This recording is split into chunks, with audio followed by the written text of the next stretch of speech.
Well, here we are down at the food forest. Welcome back. We're about halfway through our summer season, so we thought we'd do a small update for you all just to show you how our fruit's progressing along. Excellent.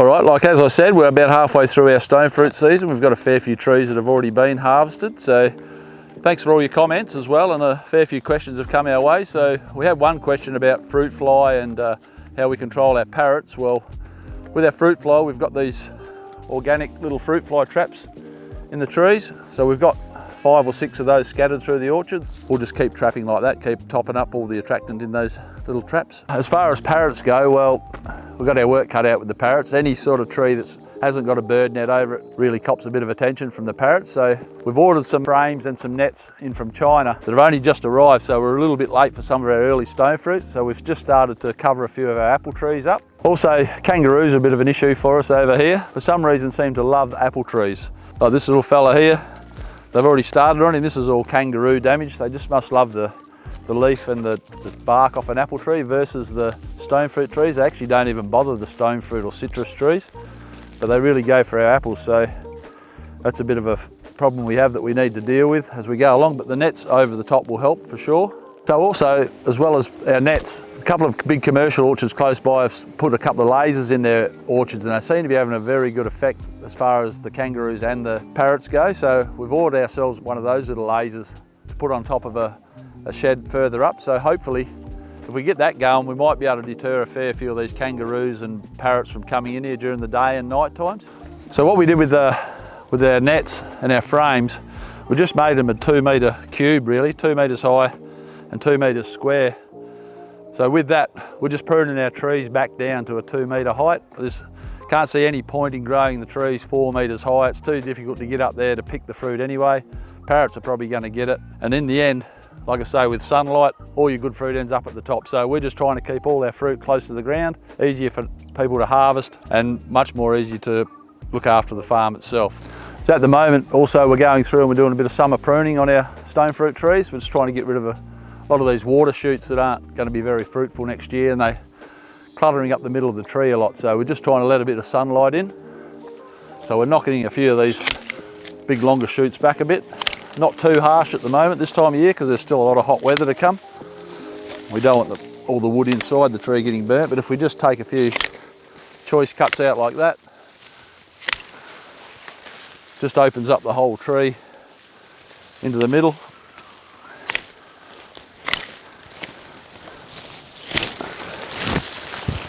Like I say, mainly the upright shoots are the ones we're trying to get rid of, ones that are trying to take over.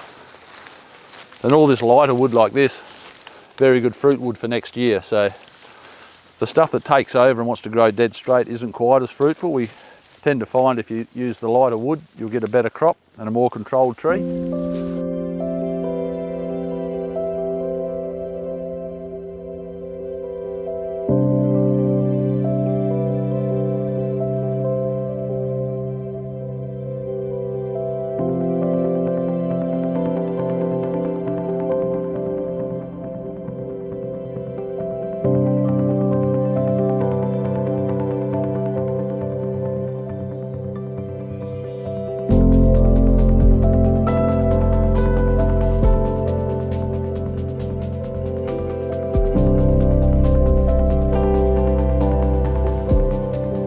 All right, so we're down amongst our fig patch at the moment. So we've got a terrific lot of figs on the trees for this year. 2 years ago we picked a whole lot of figs. We had a really good year with the figs, but Mother Nature sort of needs to help us out a bit with the fig trees. They're a bit too big to net. So 2 years ago we had a beautiful marri blossom through the bush behind us. So the birds tend to prefer the marri blossom versus the figs. So you get a couple of real good weeks there where your figs have a chance to get ripe and you can pick a few before the birds attack them. So the marri blossom's just starting now, so we're hopeful the next week or two that'll take off, and then all these figs you can see, we might get a few across the line and be able to pick quite a few like we did a couple of years ago. Last year was a very bad year for marri blossom, so consequently we got no figs.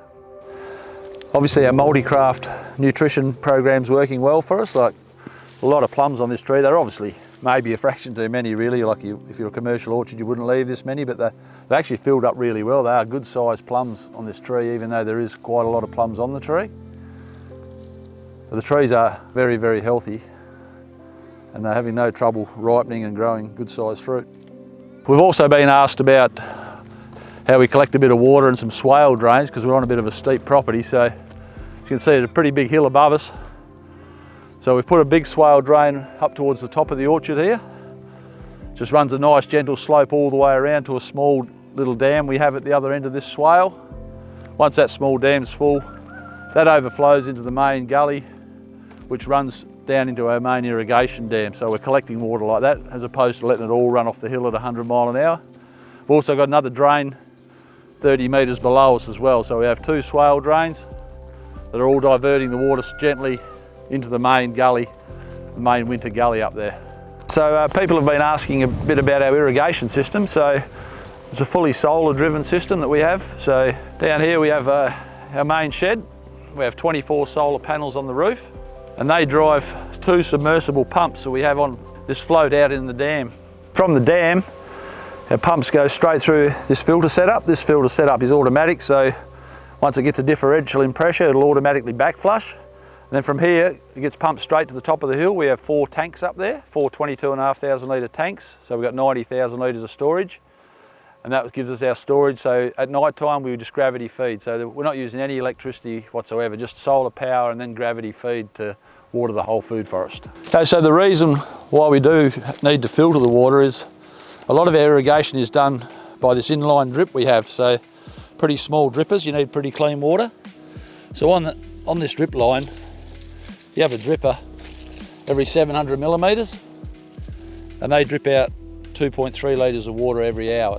Wets the whole area underneath the trees, which gives them plenty of water each night. They get a water drink every night of the summertime. So along with our inline drip, we also have some micro sprinklers that we have set up on some bigger trees that we have here, nut trees, olive trees, almond trees. So they put out a lot more water. We can't have micros on everything because we don't have enough water in the tanks and enough head pressure to drive that many, but they work really well on our big trees.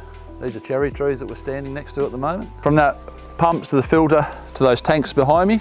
So that pump runs probably 6 hours a day to top those tanks back up. Then after that, we have a wireless irrigation system that we drive from the computer back at the office. So, and here's our valve set up here.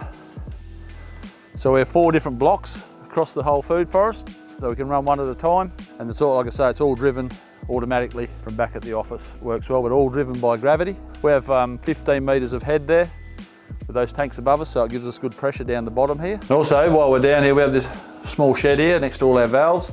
We have a pretty basic sort of setup as far as our fertigation program goes. So all we're doing is mixing up our fertiliser in here. All the fertilisers we use are organic and all liquid. So we put them into here, and it's just a matter of turning this valve on, and then the pump works off water, gravity and pressure, and that injects the water into each valve that we're trying to put the fert on. So once a month we're putting fertiliser on the whole farm, the whole orchard I should say. Well, that concludes our little catch up for today. Hopefully you like what we're doing here. You can see we're growing some really nice fruit, and we'll keep you updated as the year goes along, see how apples end up at the end of the year. But thanks for watching again, and I hope you're enjoying what we're doing.